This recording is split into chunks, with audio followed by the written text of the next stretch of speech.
नमस्कारम, कैसे हैं आप सभी? माफ़ कीजिएगा, 2 दिन से मैंने क्लास नहीं डाली है।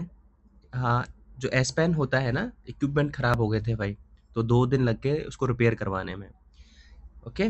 और देखो सभी का दिल दुखी है, जो एग्ज़ाम कैंसल हुआ है ना? सबके अंदर गुस्सा है।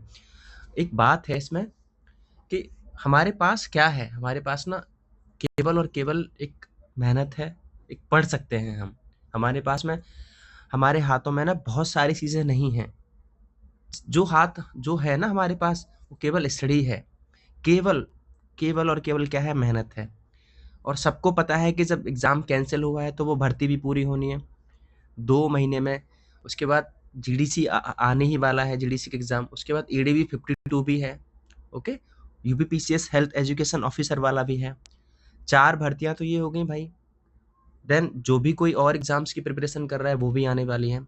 तो मैं कह रहा हूँ 2026 ना, जहाँ तक देखो मैं पूर्णतः तो नहीं कह सकता, प्रेडिक्शन नहीं कर सकता, लेकिन इतना है कि 2027 में इलेक्शन है भाई, 26 मेला है भर्तियों का। बस कैसे भी करके ना इत्मीनान से, दुख दुख वाले दिल से कैसे भी करके ना पढ़ते रहो। गम और दुख बाद में देख लेना अपने सारे सारे, केवल और केवल बस पढ़ते रहो आप। ओके, चलो हम अपनी सीरीज है 2000 क्वेश्चंस की सीरीज, आज 5वीं पार्ट है उसका, स्टार्ट करते हैं। 10 से 12 क्वेश्चन है और ये चार्ट है भाई। आपने ना क्या करना है, बस याद करना है, रटना है। ये बहुत ही मोस्ट इंपॉर्टेंट पार्ट है संविधान का। मैं पॉलिटी की पीवाई की सीरीज चला रहा हूँ, एक सीरीज में कंप्लीट करा चुका हूँ। और भाई प्लेलिस्ट देखा करो यार, सारी की सारी वीडियोस सब्जेक्ट से लेके जीएस की सारी प्लेलिस्ट में बन रखी है भाई, ठीक है? चलो, तो पहला पार्ट हो गया है। दूसरा पार्ट आज क्या करेंगे, जो संविधान की जो समितियां हैं और संविधान के स्रोत हैं वो कहाँ से लिए गए हैं, ठीक है? तो 10 क्वेश्चन मैंने नीचे डाले, 10 से 11 क्वेश्चन, और ये है, थोड़ा सा ये देख लो। उसके बाद फिर क्वेश्चन पे आते हैं। तो पहला क्या है, संघीय संविधान समिति। इसके अध्यक्ष कौन है, जवाहरलाल नेहरू। भाई याद रखना है ये, जो मैंने मार्क करा एटलीस्ट उसको तो याद रखना ही पड़ेगा आपको। उसके बाद संचालन समिति, स्टीयरिंग समिति के कौन है, डॉक्टर राजेंद्र प्रसाद। देन मूलाधिकार उप समिति की बात कर रहा है, शब्द पर ध्यान देना, उप समिति की बात कर रहा है, सब कमेटी की बात कर रहा है। तो मूलाधिकार क्वेश्चन और ने किया है, देखो इसीलिए मैंने यहाँ उप समिति बताई। देखो यहाँ देख लो आप, मौलिक अधिकार मूलाधिकार एक ही बात होती है। मौलिक अधिकार और अल्पसंख्यकों के अधिकारों की अध्यक्षता किसने की है, सरदार वल्लभ भाई पटेल ने। देन फिर क्या हुआ है, क्या हुआ, मूल अधिकार उप समिति की अध्यक्षता कौन कर रहा है, जेबी कृपलानी। मिसमैच मत कर देना बस, आपकी उप समिति मूल अधिकार की कौन चेयर कौन करता है, जेबी कृपलानी करता है। और केवल मौलिक अधिकारों की चेयरमैनशिप कौन करता है, सरदार वल्लभ भाई पटेल करता है। अल्पसंख्यक उप समिति की भी अध्यक्षता कौन करता है, एस.सी. मुखर्जी करते हैं। जबकि जबकि बड़ी कमेटी जो अल्पसंख्यक है उसकी कमेटी की अध्यक्षता कौन करता है, सरदार वल्लभ भाई पटेल। तो देखो ये तो माइनर कमेटी है, ओके, और ये मेजर कमेटी है। तो जो मेन है वो तो आपको याद रखनी ही रखनी है। देन उसके बाद संघीय शक्तियों का संबंधित समिति, ये कौन है, पंडित जवाहरलाल नेहरू। प्रांतीय संविधान समिति, भाई रियासतों का एकीकरण किसने करवाया था, तो सीधी सी बात है कि यार वही उसका रखेंगे चेयरमैनशिप, कौन है, सरदार वल्लभ भाई पटेल, ओके। उसके बाद राष्ट्रीय ध्वज समिति, नेशनल फ्लैग समिति कमेटी का अध्यक्षता कौन की, और एडहॉक कमेटी की अध्यक्षता कौन की, डॉक्टर राजेंद्र प्रसाद ने, ठीक है? इंपॉर्टेंट है भाई, याद रखिएगा प्लीज। उसके बाद देख लेना जो भी है। वैसे तो आपको ये तो 1 2 3 4 5 6 7 तो भाई आपको याद रखनी ही रखनी है। उसकी 8वीं प्रारूप समिति, ड्राफ्ट कमेटी की अध्यक्षता कौन किसने करी, डॉक्टर भीमराव अम्बेडकर ने। 8 ना आपको तो भाई याद रखनी ही पड़ेंगे हर हालत में, ठीक है? चलो अब क्वेश्चंस को देखते हैं अपने को। क्वेश्चन नंबर पहला, संविधान सभा ने डॉक्टर बी.आर. अम्बेडकर की अध्यक्षता में प्रारूप समिति का गठन कब कराया। प्रारूप समिति माने ड्राफ्ट कमेटी। ड्राफ्ट किसका बन रहा था यार, संविधान का, ड्राफ्ट कमेटी, ठीक है? तो आंसर क्या है इसका, 13 दिसंबर, 22 जनवरी, 3 जून या फिर 29 अगस्त। कब हुआ, 29 अगस्त 1947 को इसकी चेयरमैनशिप करी, ठीक है? याद रखिएगा। भारत के सेकंड क्वेश्चन क्या है, भारत के संविधान में उद्देश्य का विचार कहाँ से लिया गया, प्रियम्बल, प्रस्तावना, इसी को क्या बोलते हैं, प्रस्तावना, ठीक है, प्रियम्बल। भारत के संविधान में उद्देशिका का विचार कहाँ से लिया गया, प्रस्तावना का विचार कहाँ से लिया गया? इटली, फ्रांस, कनाडा और यूएसए के संविधान से। अब आप ये भी तो क्वेश्चन पूछ सकते हो कि आप ये क्वेश्चन कहाँ से करा रहे हैं। तो भाइयों मैंने ना पॉलिटी की सीरीज में ना संविधान के स्रोत की और संविधान की समितियों की 2 क्लास करा रखी है भाई, पूरी की पूरी कंप्लीट, और 20 से 22 मिनट में। तो वहाँ भाई पहले क्लास पढ़ो, देन क्वेश्चन करने में ना बहुत मजा आएगा आपको। ओके, माफ करना थोड़ा सा बाहर शोर है, बाइक का चलता रहता है। क्वेश्चन नंबर तीसरा क्या है? डॉक्टर बी आर अम्बेडकर की अध्यक्षता में संविधान सभा की समिति में कितने सदस्य थे? क्वेश्चन नंबर तीसरा क्या है? प्रारूप समिति के में कितने लोग थे? 7 थे, 5 थे, 6 थे, 4 थे। देखो क्वेश्चन की भाषा समझो, क्या कह रहा है कि बी आर अम्बेडकर की अध्यक्षता में, अगर ये पूछता ना क्वेश्चन में कि प्रारूप समिति में कितने सदस्य थे, तो आंसर क्या लगाते? 7। अब क्या कह रहा है क्वेश्चन की, इसने भाषा बदल दी है। क्या कह रहा है कि बी आर अम्बेडकर की अध्यक्षता में संविधान सभा की प्रारूप समिति में कितने सदस्य थे, अन्य सदस्य की बात कर रहा है। तो यार 1 + 6 = 7। भाई ये पहला, ये कौन है भाई? कौन है? बाबा साहब अम्बेडकर हैं, इनकी अध्यक्षता में +6 लोग हैं, तभी ना हुआ 7। तो इसका करेक्ट आंसर क्या आएगा? आंसर आएगा 6। अगर केवल ये पूछे कि संविधान सभा की प्रारूप समिति में कितने सदस्य थे, तब आएगा आंसर, क्या आएगा? 7 आंसर आएगा। क्लियर है आपको ये पॉइंट? ठीक है। क्वेश्चन नंबर 4, भारतीय राजनीतिक व्यवस्था में कौन सर्वोच्च है? इंडियन पॉलिटिकल सिस्टम में कौन पैरामाउंट है? Who is Paramount of Indian political system? सर्वोच्च न्यायालय, सुप्रीम कोर्ट, पार्लियामेंट या कॉन्स्टिट्यूशन या फिर धर्म? गलती से भी ना संसद या सर्वोच्च न्यायालय मत लगा देना। इंडिया में पैरामाउंट क्या है? संविधान है। क्या है इंडिया में?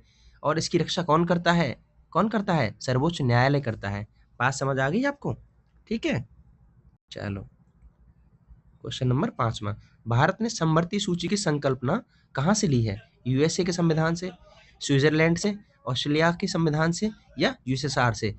देखो इंडिया में ना भारत के संविधान में 3 प्रकार के विषय हैं। एक तो स्टेट लिस्ट है, ठीक है, क्या है? एक स्टेट लिस्ट है, एक क्या है? एक सेंट्रल लिस्ट है, ठीक है, और एक क्या है? कॉन्क्रीट लिस्ट है, ठीक है, 3 लिस्ट हैं। तो ये जो समवर्ती सूची है, ये कहाँ, मतलब तीनों सूचियां कहाँ से ली गई हैं?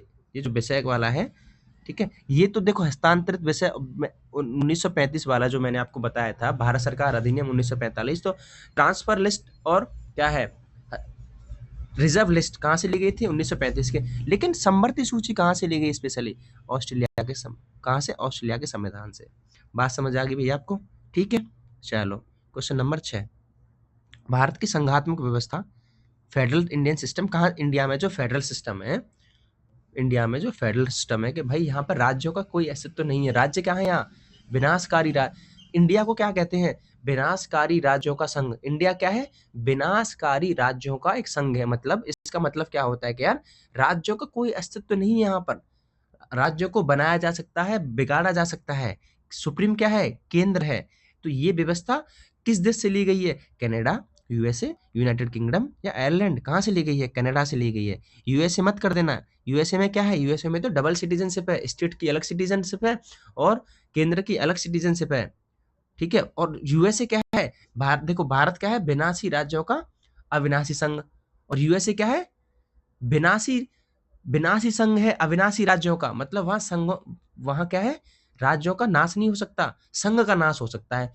तो जितने भी स्टेट्स हैं ना यूएसए में 51-52, उनका एक समझौता है, उन पूरे स्टेट से मिलके एक पूरा यूएसए बना है। तो अब कॉन्सेप्ट समझ आया कि मैं क्या कह रहा हूँ? इंडिया क्या है? विनाशी राज्यों का, देखो विनाशी ये कॉन्सेप्ट समझने पॉलिटी में बहुत जरूरी होते हैं। विनाशी राज्यों का अविनाशी संघ है। अविनाशी संघ मतलब ये इंडिया की स्थिति है, ठीक है। यूएसए की स्थिति क्या है?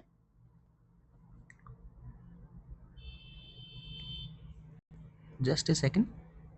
अविनाशी राज्यों का विनाशी संघ। अब इसका मतलब समझ, ये यूएसए की स्थिति है। मतलब इंडिया में क्या है भाई? राज्य क्या है भाई? खत्म कर सकते हैं। यूएसए में क्या है? भाई राज्यों को खत्म नहीं कर सकते, क्या है, राज्य खत्म नहीं हो सकते, वहां संघ खत्म हो सकता है। ठीक है, चलो क्वेश्चन नंबर 7वां। हाँ, राज्य के नीति निर्देशक तत्व DPSP directive principle state policies कहाँ से लिए गए हैं? फ्रांस, जापान, आयरलैंड, यूएसएसआर, कहाँ से लिए गए हैं? कहाँ से? आयरलैंड से कहाँ तक है? कौन से भाग में है? और कहाँ से? आर्टिकल 36 से आर्टिकल 51 तक। ठीक है, सारे आर्टिकल्स याद होने चाहिए भाई, मैंने कराया है पॉलिटी की प्लेलिस्ट में जाके करना यार। एक बार समझ नहीं आ रहा ना, 4 बार क्लास देख लेना, ये ही मौका है।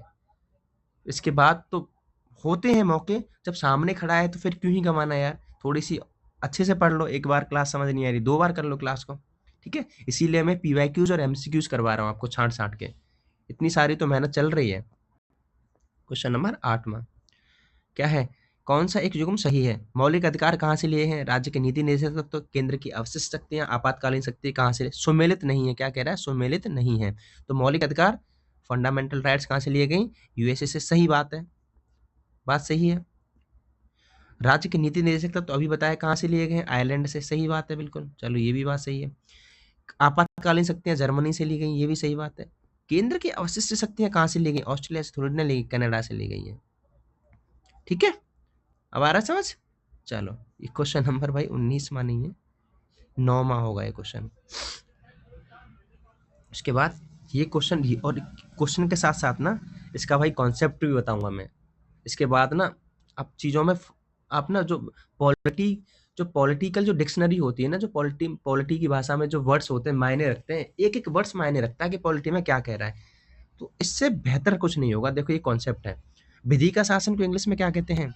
इंग्लिश में कोई वर्ड्स को जानना ना बहुत जरूरी होता है। क्या है? Rule of law. क्या है? रूल ऑफ लॉ, विधि का शासन। ठीक है, ओके। उसके बाद विधि द्वारा स्थापित प्रक्रिया, इसको इंग्लिश में क्या बोलते हैं? क्या बोलते हैं? Established procedure by law. Okay, दोनों में फर्क बताऊंगा मैं, अभी ये देख लो। और उसके बाद में राष्ट्रपति के विचारार्थ राज्यपाल द्वारा विधेयक सुरक्षित रखना, विस्तृत ओबेनिस्ट सूची। मतलब कहाँ, पहले अर्थ समझ लो। देखो विधि का शासन क्या है? जो साक्ष्यों के आधार पर होता है। विधि का शासन सबके लिए, मतलब कानून सबके लिए समान है। क्या मतलब है? कानून सबके लिए समान है, कानून समान है सबके लिए, प्लस साक्ष्यों के आधार पर। साक्ष्यों के आधार पर इसका मतलब क्या है? यहाँ ना यार विवेक की कमी है भाई। एविडेंस बेस्ड सिस्टम है, समानता तो सबको मिल रही, कानून के लिए समानता सबको है। आप कोर्ट में जाओ, कोर्ट में यही तो होता है। देखो भाई, जज क्या जानता है? जज किस पे फैसला करता है यार? जज फैक्ट पे ही तो फैसला करता है ना।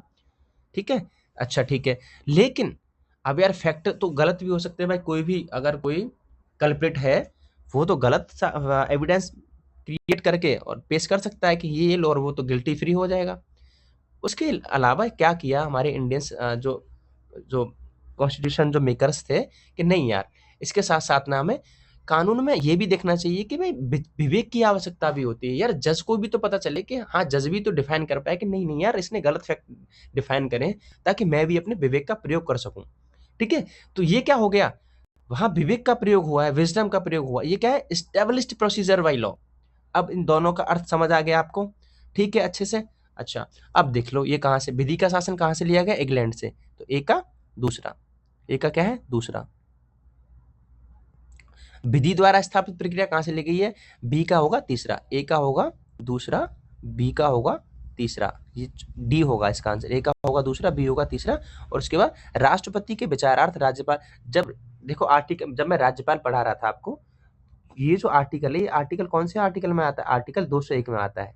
ठीक है, किसी को ध्यान होगा अगर क्लास में किसी ने पॉलिटी पढ़ी है तो ये क्या है? राष्ट्रपति के लिए राज्यपाल क्या करता है भाई? किसी विधेयक पर वो अपने पास रख लेता है कि साहब मैं तो राष्ट्रपति को दिखाऊंगा, तब जाके तुम्हें पास कराऊंगा मुख्यमंत्री साहब, ऐसे थोड़ी ना करा दूंगा। तो ये कहाँ आएगा? ये कहाँ से लिया गया? ये हमने लिया है कनाडा से। ठीक है, और विस्तृत ओबेनिस्ट सूची कहाँ से ली गई हमने? और अरे ये क्या है? समवर्ती सूची कोई बोल रहा है यार, ये समवर्ती सूची, ये हिंदी बड़ी क्लस्ट होती है यार, समवर्ती सूची। ठीक है, ये कहाँ से ली गई है? ऑस्ट्रेलिया से। क्लियर है ये चीज? चलो लास्ट क्वेश्चन क्या है, लास्ट क्वेश्चन ये 10वां, मौलिक कर्तव्य। अब मूल अधिकार कहाँ से लिए हैं, यूएसए से, ठीक है। फंडामेंटल ड्यूटीज कहाँ से ली हैं, यूएसएसआर से, मतलब मौलिक कर्तव्य। डीपीएसपीज कहाँ से लिए गए हैं, आयरलैंड से। तो ये क्या कह रहा है, मौलिक कर्तव्य अमेरिका से नहीं, ब्रिटिश से नहीं, यूएसएसआर से लिए गए हैं। ओके, तो उम्मीद है बहुत काम की चीज़ मिली होंगी आपको। अगर आप चाहो तो मैं पीडीएफ पिन कर दूंगा, अगर ठीक है आप बताएंगे मुझे, कमेंट सेक्शन में पिन कर देना। मिलते हैं नेक्स्ट वीडियो में, बने रहिए। हैव अ गुड डे, जय हिंद, और पढ़ते रहिए भाई अच्छे से।